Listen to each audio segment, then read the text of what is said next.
Hi, this is Serin Silva. I'm founder of Serin Silva Intuitive Coaching. I work with high-powered professionals who know something is missing. They've done all the right things. They've said all the right things. They have the career to show it, but they're not using their intuition, so they're only operating at 50%, even at their best. I want you to head over to Beate's show today and find out how you can operate at 100%. And hello, fabulous person. Beate Gillette here. I am the host of the Business Growth Architect Show, and I want to welcome you to today's episode where we discuss how to navigate strategy and spirituality to achieve time and financial freedom. Truly successful people have learned how to master both, a clear intention and a strategy to execute that in a spiritual practice that will help them to stay in alignment and on purpose. Please enjoy the show and listen to what our guest today has to say about this very topic. Welcome back. Beate Gillette here, the host of the Business Growth Architect Show. And today I feel like I'm treating myself. I'm on the call today with Serin Silva, an intuitive coach. Serin, I'm excited to have you on the show. Welcome. Thank you. I'm happy to be here. So for somebody who does not know what an intuitive coach is or the type of work that you do, will you just share with our audience who you are and how do you help your clients? Yes. I am a former advertising executive turned intuitive coach. As you mentioned, I combine strategic business skills with intuition.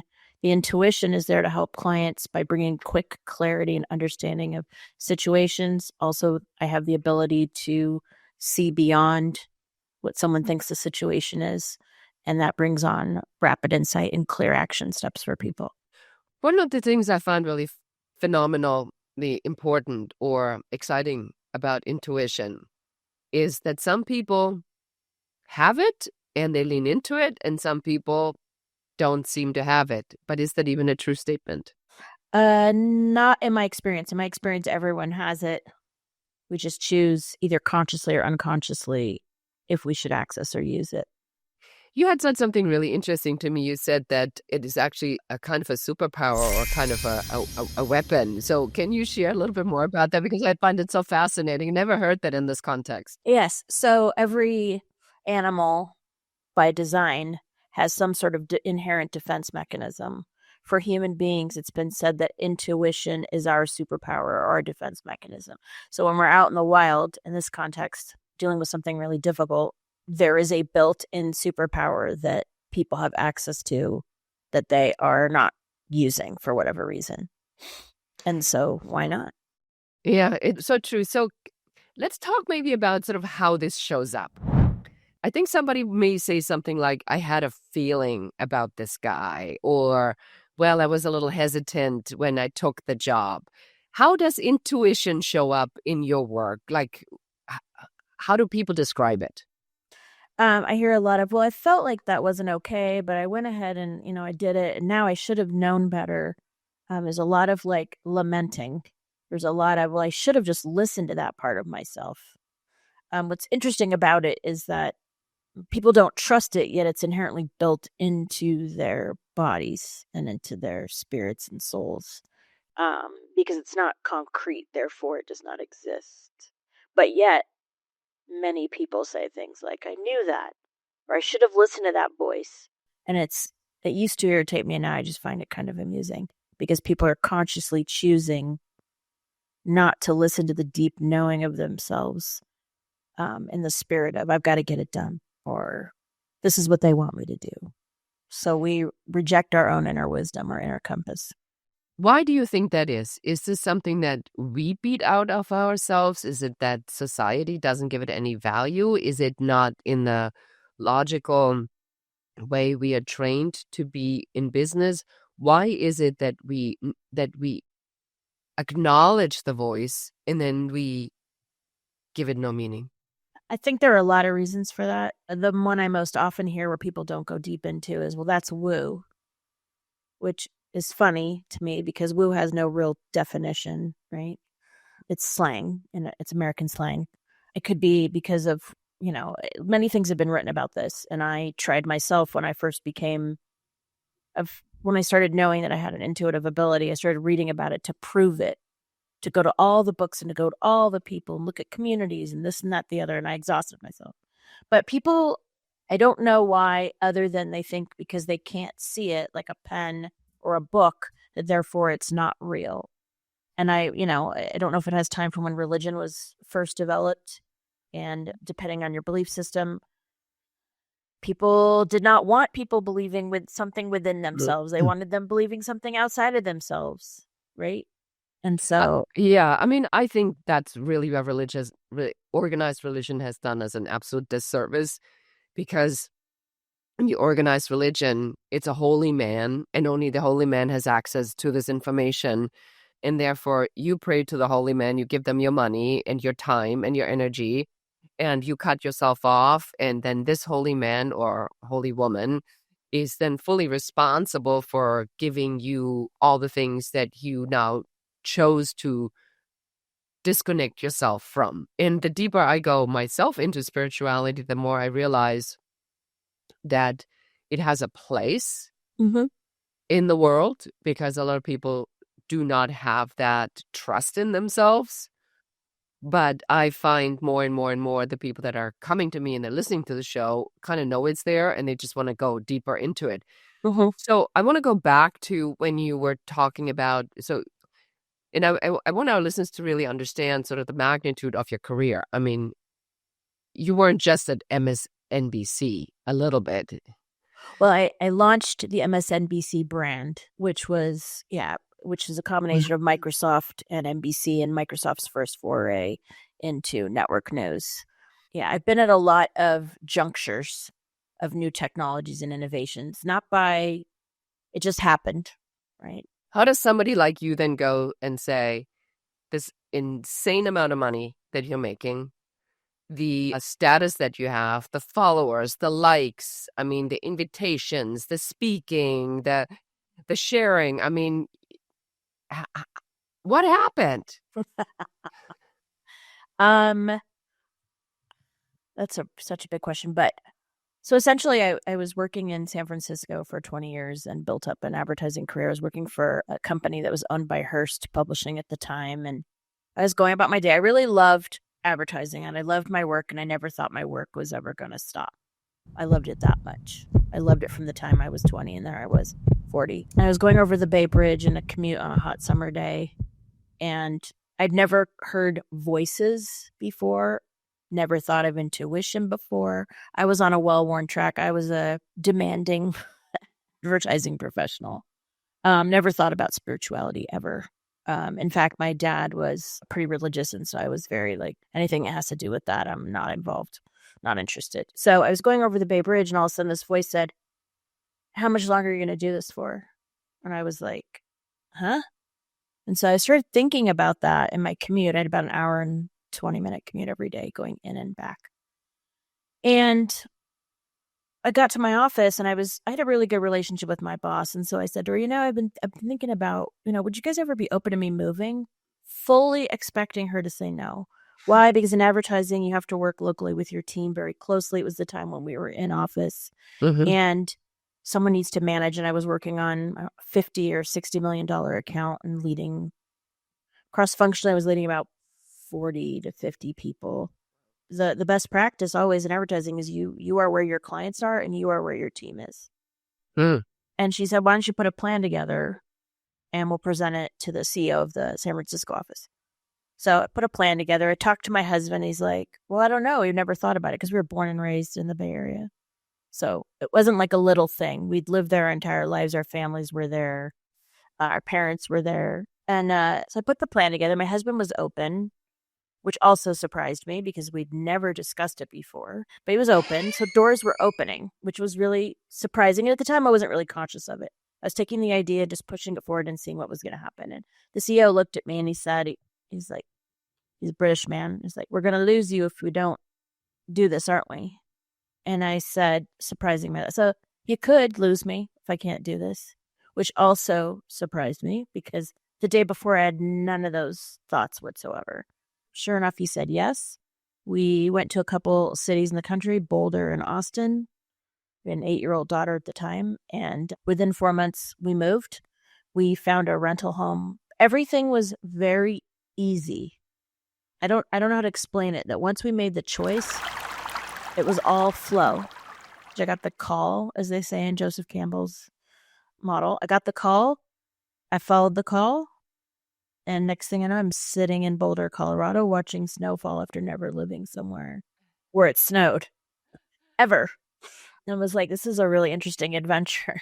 And I was managing the team remotely and then flying once and spending once a week in San Francisco. And then from there, I just got the culture of Boulder is very spiritually open, very body centered, very health centered. I was not a healthy person at all, never really thought about my health, always thought about achieving. And so as I went about making friends, they're like, oh, come to this group. We're going to do this. And so I learned about Reiki energy and I was like, that'll be fun to try. Right. So next thing you know, this advertising executive with this commute and all this responsibility is like, yeah, I'm going to do Reiki on the weekends. I'm going to do some energy healing. Never thought about that either. And then from there, I started getting messages when I would do the energy healing, which really surprised me. I would put my hands on someone, do the energy work, and I would just be like, oh, they're not well, or this is going on. And I'm like, why do I know this? And my husband said to me, I think you are psychic. And I said, I think that's ridiculous. Literally. I was like, that is the most ridiculous thing I've ever heard. He's like, well, you always know things. And so I went to my boss, who I really liked her. And she's like, oh, yeah, I could see that. And I was like, what is going on? Right. And from there, I kind of fell down the rabbit hole in a very fun way. And I discovered I just love it. So I went on to be trained as an intuitive. I went through a year and a half program. I discovered also I was able to do mediumship. And then Not easy. and it just happened. The mediumship, Mhm. like one day we were doing an exercise and I was like, oh, and they're like, that person's dead. And I was like, huh? So again, that risk, trusting that voice and taking that chance then put me on a completely different trajectory. And I'm not sad about that at all. I find this fascinating. You know, the one time when I heard the voice was when I thought I had achieved my dream. I wanted to be a music video producer. I finally had achieved, gotten a music video job. And so there's this moment when the dry lake bed in the desert, and it's 4 o'clock in the morning, and the trucks are coming, and the grip is coming, and the catering, and everybody's there. And I hear this voice, and it says, you need to do something way bigger than this. And I'm like, oh, come on. I'm finally doing what I thought I'm going to be doing. And here's this voice is that, yeah, that's nice, but no, this is too limiting for you. And then I ended up running a global business, licensing into 97 countries. So I would like to stay on this for just a little bit more. Yeah, sure. So what would you say to somebody who's listening to this interview now and says, okay, I get it. She is a super successful executive. And then something happens and she feels compelled to lean into it. Was this an easy process? Were you fighting it? Were you surrendering to it? Because there's a lot of people right now that are not happy and they have this unspecific, undefined sense of unhappiness. Was that what you experienced? I know this is like a very convoluted question, but I know exactly where I'm trying to get to. So go ahead. It was a hard process, but also a beautiful process. It was confronting the truth of who I really was and having to shed a well-grained identity that I was proud of for over 20, 25 years. People thought it was a little bit ridiculous, and some people were not nice. And I'm a sensitive person, right? Being intuitive, I'm really sensitive to energy and sensitive to people's feedback, and all of us want to be liked and accepted for who we really are. And so there was a lot of shedding, there was a lot of crying, there was a lot of pain. There was also a lot of excitement, a lot of joy, a lot of love. I didn't fully rip the whole Band-Aid off until about 9 months ago. But yeah, it was pretty painful because I think my mind at the time meant you have to let go of everything you've ever been in order to embrace this. And that actually isn't true.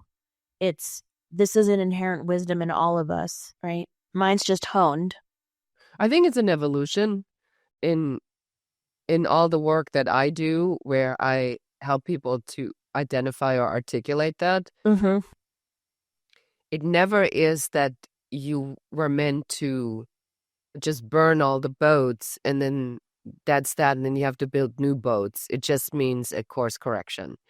And that from there on, typically the path goes into either this is the type of person you need to work with because you understand him intricately better than anybody else, or it is a message that is at that level where then people either will bring you in to say, can you help prevent these people that are having these powerful decisions to all Mm-hmm. walk away, but to help them implement it and then find more balance and fulfillment into where they are right now. So there's many different ways this can go, but because of that unique skill set of that high level expertise you have, I already know, and that's my intuition, is that this will be an important part of whatever you're building from here on out, to say if it builds on that experience, then what could that be, or where could that kind of go?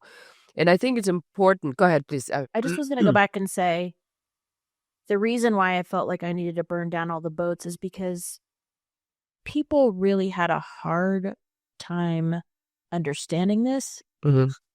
And I was trying to understand it for myself. And I really, as somebody who's really worked hard on her career her whole life, Mhm. I had some embarrassment and some shame at the beginning. Because I was like, well, what if they're right? What if they're right? What if this is crazy? So the burning down the boats was, people were like, what? Like, people were not nice. It's not all about that, but after having that identity for so long, there's pain in letting go and becoming, and also recognizing that's the natural course of life, right? If you even look at nature, things must be shed. And so the shedding process was messy, but so worth it. So I've seen all the ins and outs and the stress of all of it. Now I just have an extra layer of knowing. That's what I call the three wisdoms: mind, body, spirit. I want to go now a little bit deeper into the practical application of this. Somebody listening to the show now and saying, I feel like I have some sort of a calling, or there's an activation, or I hear the voice, and the voice is already pretty loud. What should they do? It's different for every person, but I think when you are hearing that voice, you're at a crossroads to decide, do I want to go discover what this is, or do I want to tuck it back in and keep going? In my experience, I think the universe just keeps presenting you with the message until you want to listen, and it gets louder and louder and louder until you do. It's up to each individual and their comfort level, and to listen for what their gift is, or to decide they don't want it at all. And I'm here to tell you I respect both. Right? The universe might feel differently, but I respect both. Yeah, I found that people, when they don't listen to the voice, one out of three things happen. They either blow up their health, they blow up their relationship, or they blow up their career. Because that's the only three things you have to blow up. And sometimes all of it. Yep. I've seen that more than once. I can also see it when that's happening for someone. And I can see it. It's just, I call it a cosmic 2x4, right? You're just going to keep getting pummeled until you listen. And I don't say that to make people afraid, but there is a universal energy, I believe, that is trying to put you on the path. And the path is usually something way better than you ever thought that you could do. How can we frame it for them so that somebody who's listening to this now and goes like, oh, my voice is pretty loud, but I cannot afford to let my job in IT go, even though I don't like it. And I really want to do this full time, but I feel like I can't make any money with it. What can we give them based on the experience or your work that you're doing right now to say the universe is not punitive? This isn't designed to make you suffer, but they think that it's not something necessarily good. It's like a diversion, not an evolution. How do we help our listeners to get a good mindset or a healthy mindset around this? I think that's a great question. I think the question for each individual is really, how do I want to use this gift? And to look at it as a gift. I'm being presented with some information from deep within myself. How do I want to use it? What could that look like? Get curious. Have fun with it. I think, unfortunately, media really shows it as this scary, spooky thing, and there's a lot of profiteering off of that, right? With shows and paranormal and blah, blah, blah. I have a friend who loves to watch that stuff, and I'm always like, it's so funny. It's not real. So there's nothing to be afraid of, because sometimes when I work with people, they're like afraid. Well, is something bad going to happen? Is like, am I going to have entities and The all this? dark And it's side. like, let's not Yeah. get creative. Save your creativity for yourself and for what you want to make, build, do, see, explore, right? And at the end of the day, if the information comes through and you don't want to act on it, don't. It's just being presented to you as an option. But isn't it worth it to just take a look at the information? Just look at it. You don't have to put it in your cart if you don't want to. I like this idea to say, in my experience, you don't heed the voice, it does get worse, and often with really terrible consequences. So I want to talk about this idea of the matrix you also use, which is why I think we felt so connected. It's a term I've been increasingly using. And the matrix is this idea that what you've been told you have to achieve is the answer to everything. I work with a lot of high net worth individuals, and they've been told that if they make the money, then life would be amazing, and they have no more problems because they now have money. And the matrix tells them you're no longer allowed to talk about anything negative because, after all, you have money. So they're being pushed in horrible isolation and despair because now they have the money and they can't even talk to anybody about anything anymore, because then people would say, well, you have more money than God. What problem could you potentially have? Can you give us a definition of the matrix as you're referring to? Yeah. Well, the first time I heard about the matrix, I was like, that seems ridiculous. I'll be honest with you. The first time I heard it. And then I was like, I got curious. And I was like, there's almost two spaces.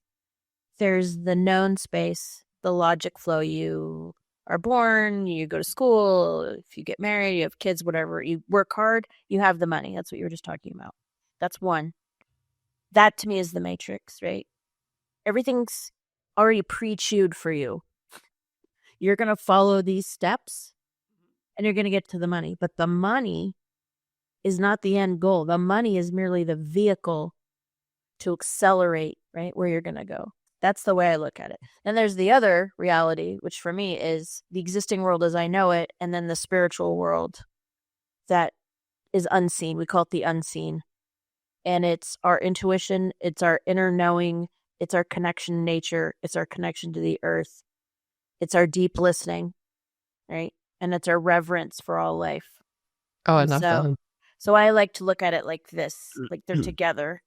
But 90% of the world operates in the matrix, whether by choice or by the reality of what they've come into.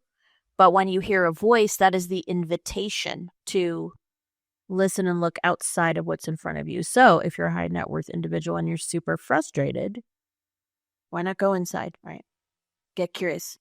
The outside world can no longer satisfy you. You pushed all the bounds. You played the game very, very well. Congratulations. Why are you so unhappy? Because you don't know what you want inside. You don't know who you are inside. You haven't been listening to the voice.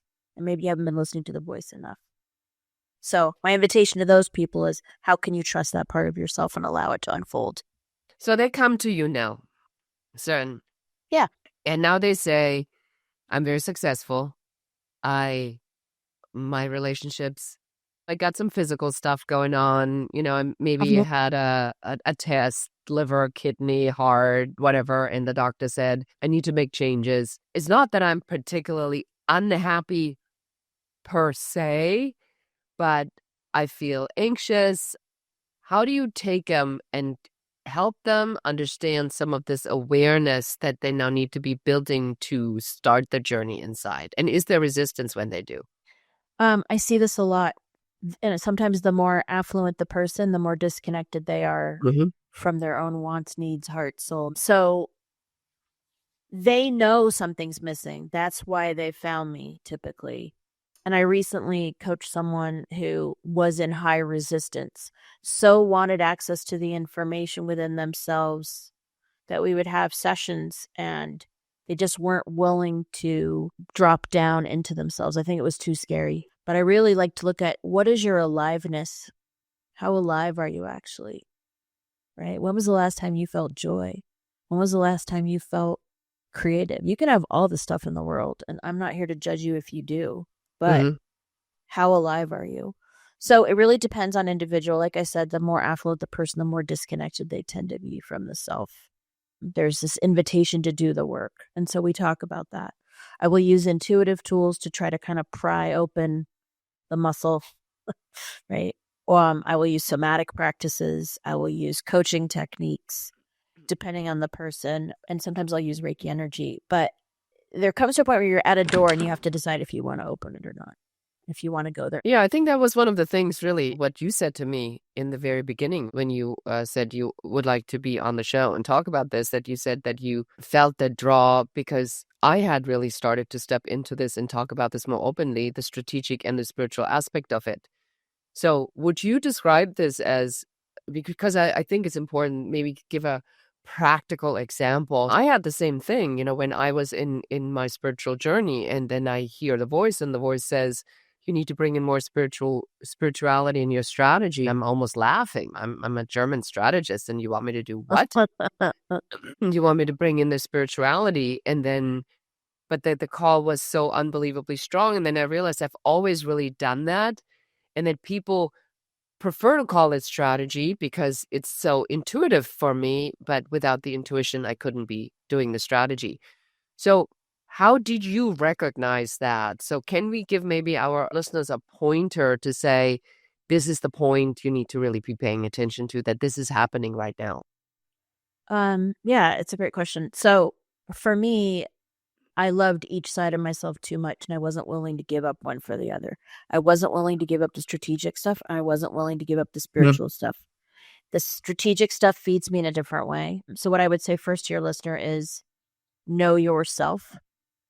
You should be paying attention at a deeper level when you're giving responses to things. One of the examples I'll give people is, and it's really low level example, but I'll say, do you really want to eat that food? Like maybe they're at someone's house for dinner and they'll be like, well, I have to eat it because they prepared it. And I'm like, no, you don't. And a lot of times I'll say to my clients, I'll say, okay, we have to move the meeting. Is that okay? And they'll say, yeah, it's fine. I'm like, is it really fine? Go inside and ask yourself if it's really fine. And they'll be like, no, I actually want to do it tomorrow. Okay, then we're going to do it tomorrow. So how do we honor the needs of the self in our everyday decision making, right? And stop holding the facade of the matrix because we're trying to make everybody happy. Because in making everybody happy, who's not happy? Probably you. I mean, this reminds me so much of this when you were a coach or consultant, and now it changes the way you approach working with someone. You and I talked about working together, and we know there's something there, but it hasn't been materialized or formulated itself enough. So there's a part about this where, with the sales training and the closing and the ratios and the KPIs and, what's the volume of potential contracts out there, where there's a part of me as a business strategist where I want to go there and then say, where are to close these 5 jobs by the end of the year? But then there's this other part of me now where I go, no, it's just not there yet. It has not. The clarity of what it is that we're wanting to achieve hasn't come through yet enough. How do you manage this uncertainty of some of these pieces, right? Because we know that money is a decisive energy, but the development to get there is not always a decisive energy, because intuition can be, but is not always decisive because it's an exploratory piece. How can we get our heads or hearts around understanding the process without feeling, oh man, I didn't close that? How do I get out of that? And do I need to be out of that in order to be in that energy? Right. For me, it's a belief system. And it actually goes also to how I was trained, which is you have to trust the divine timing, and you have to trust that the work is plentiful, and you have to trust that it will come, the clearer your own voices. That's the process that I use for myself. I have to trust the timing. So for example, if a client comes to me and they're almost ready to sign, and then they're like, I can't because XYZ, I'm like, you know what? This isn't the right time. And sure, that doesn't mean that there aren't realities as far as running the business and profitability and all that, but I can no longer force the matrix KPIs on the energy of the situation. And that is a conscious choice that I make. Yeah. So you have to feel comfortable and you have to trust something that you can't see, which is why it's a process and why you have to work with kind of clearing my own resonance within myself.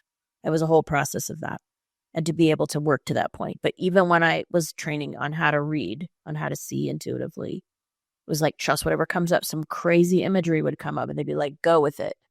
And I feel like that's how I found you. Yeah, I think that's a really powerful piece and, the perfect bridge for us as we're closing out this interview to say, so for somebody who has now heard something in this interview and feels a call or a draw to you, where should they go? Go to serinsilva.com. That'll be in the show notes.